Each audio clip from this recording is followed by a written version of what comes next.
Welcome to Pastor Andrew's Inspirations. If you enjoy these videos, please click on the red subscribe button below and the bell for more. Welcome to our online church, a congregation made up of many from around the world.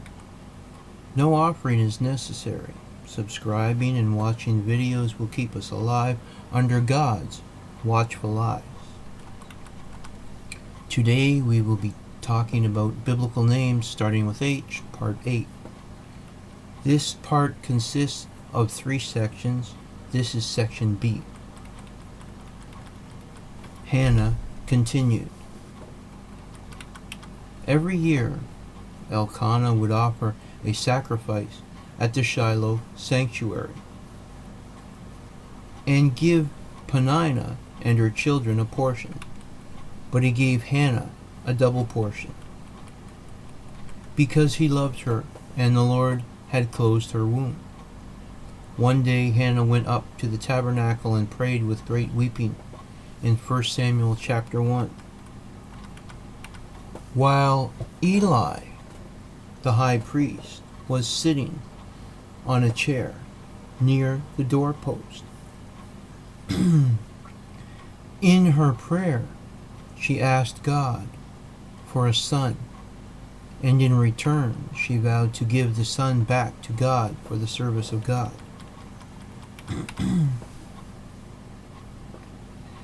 She promised he would remain a Nazarite all the days of his life. According to Lillian Klein, the value of women is obviously enhanced by their childbearing capacities. The narrative takes her pain and places it in her personal failure, and then draws it out in a shared context. The desperation of Hannah's vow indicates that merely bearing a male child would prove her in society. The desperation of Hannah's vow, as I was saying, suggests that bearing a male baby would prove her in the society. Eli thought she was drunk and questioned her. When she explained herself, he blessed her and sent her home. Hannah conceived and bore a son and named him Samuel, literally heard by God, since she had asked the Lord for him in 1 Samuel chapter 1. The role of women giving names in pre-monarchic Israel suggests an authoritative social role, at least within the family. She raised him until he was weaned and brought him to the temple along with the sacrifice. Hannah is also reflected to be a prophetess. In her song of thanksgiving in 1 Samuel chapter 2, she is inspired to discern in her own individual experience the universal laws of the divine economy, and to know its meaning for the whole course of the kingdom of God. This song may be compared to the Magnificat, Mary's song of thanksgiving in Luke chapter 1. Biblical commentator A.F. Kirkpatrick notes that the Magnificat should be carefully compared with Hannah's song, of which it is an echo rather than an imitation. The resemblance lies in thought and tone more than an actual language, and supplies a most delicate and valuable testimony to the appropriateness of this hymn to Hannah's circumstances. Eli announced another blessing on Hannah, and she conceived 3 more sons and 2 daughters, making 6 in total. Hannah's conflict with her rival, her barrenness, and her longing for a son are stereotypical motifs. according to Michelle Osherow. Hannah represents the character of the earnest petitioner and grateful celebrant of divine glory. Hannah was an important figure for early English Protestantism, which emphasized the importance of private prayer. The Jerusalem Talmud took Hannah as an exemplar of prayer. The story of Hannah is the Haftarah reading for Rosh Hashanah. Numbers 30 allows a husband to nullify a vow made by his wife if he registers his objection when he learns of it. However, if he says nothing, the vow is allowed as valid. The next time Elkanah goes to Shiloh, Hannah remains home to care for her child and tells him that she will present the boy to the Lord where he is weaned, or when he is weaned. Elkanah responds, "Do what you think best." By the time the child was weaned, there is some debate as to what age Samuel was dedicated. Hannah serves the soundness of her promise by bringing a viable child to serve in the sanctuary, already educated by the ways of the Lord. The quality of one's sacrifice reflected the quality of one's faith. In Leviticus, provisions were made for redeeming vows or pledges in money that would go to the support of the priests in the sanctuary.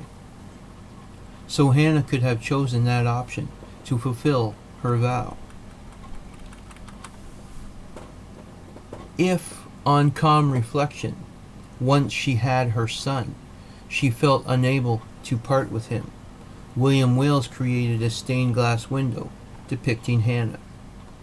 Samuel and Eli for the Church of St. Mary, the Virgin, in Ambleside, Great Britain.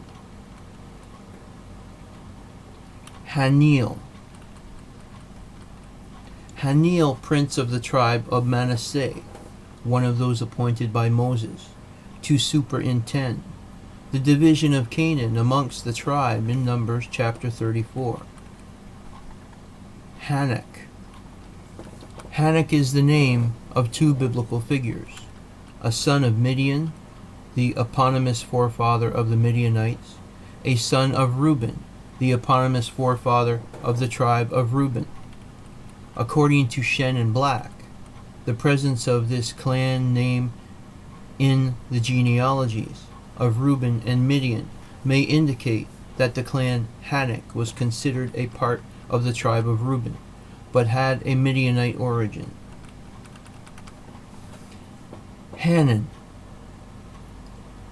was a king of Ammon, described by 2 Samuel and 1 Chronicles. Upon the death of his father Nahash, Hanun ascended to the throne of the Ammonites. When King David sent ambassadors to convey his condolences, Hanun listened to the suspicions of the princes of the people of Ammon, reserved his father's pro-Davidic policy, and humiliated the emissaries, stripping them of their clothes and shaving half of their beards. He allied with the Syrian king Hadadezer against Israel, but was defeated and deposed. His brother Shobi was made king in his stead and became a loyal vassal of David. Two other people in the Hebrew Bible, also called Hanun, were a Jew who returned from the Babylonian exile, who with the people of Zanoah repaired the valley gate in the wall of Jerusalem in Nehemiah 3, and the sixth son of Zalaph, who also assisted in the repairing of the wall in Nehemiah 3. Haran or Aran is a man in the book of Genesis in the Hebrew Bible. He died in Ur of the Chaldees, was a son of Terah and brother of Abraham. Through his son Lot, Haran was the ancestor of the Moabites and Ammonites. Terah, a descendant of Shem, son of Noah, was the father of Abram, or Abraham, Nahor, and Haran. Their home's location is not certain, but it is usually supposed to have been in Mesopotamia, although Genesis chapter 11 states, "And Haran died before his father Terah in the land of his nativity in Ur of the Chaldees," which is known to have been in the plains of Babylonia, between the Tigris and the Euphrates rivers. Besides Lot and Milcah, Haran fathered a daughter, Iscah. This was the biblical name starting with H, Part 8, Section B.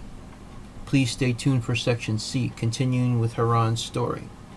If you like these videos, please click on the red subscribe button below and the bell for more.